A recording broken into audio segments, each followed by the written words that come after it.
धरेला पाजा मन हो जाला ताजा हो। अरे मायरे बड़ी आवेला माजा जब धरेला पाजा मन हो जाला ताजा हो। रोज हम के सुता के भुइया सखी टकटरा वाला गावेला सुइया सखी। रोज हम के सुता के भुइया सखी टकटरा वाला गावेला सुइया सखी।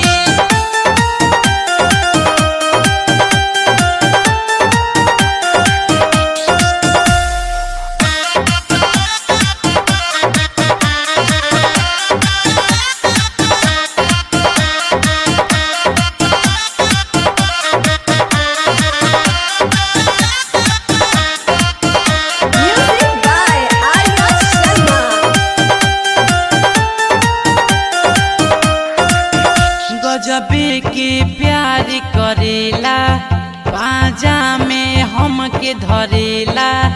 आधी रतिया रोज आके ढेबरी में तेल भरेला। परेला नीचे ऊपर दबेला दम्बर ऊपर खूबे चलावे दम्बर जवानी की कबूतर। सोफा जैसन हमारो देहिया तनिको नाही गड़ेला। भरपूर डोज देवे तनिका बोझ देवे सखी रोज देवे हो। ओही माँ भरपूर डोज देवे तनिका बोझ देवे सखी रोज देवे हो। रोज हम के सुता के भुइया सखी टकटरा वाला गावेला सुइया सखी। रोज हम के सुता के भुइया सखी टकटरा वाला गावेला सुइया सखी। स्टूडियो गोपालगंज।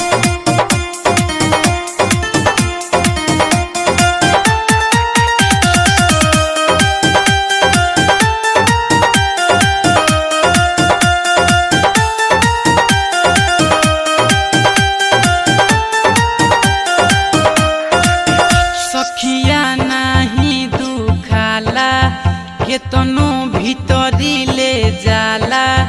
गजबे जाने उतरी का तनिको ना झंझनाला।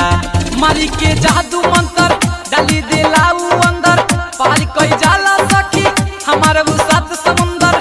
सवाद हमारो खूब भेटाला उतरा में सखी रे। डीजे विकास हवे राम जी से खास हवे यादो विकास हवे हो। हाय दया डीजे विकास हवे राम जी से खास हवे यादो विकास हवे हो। रोज हम के सुता के भुइया सखी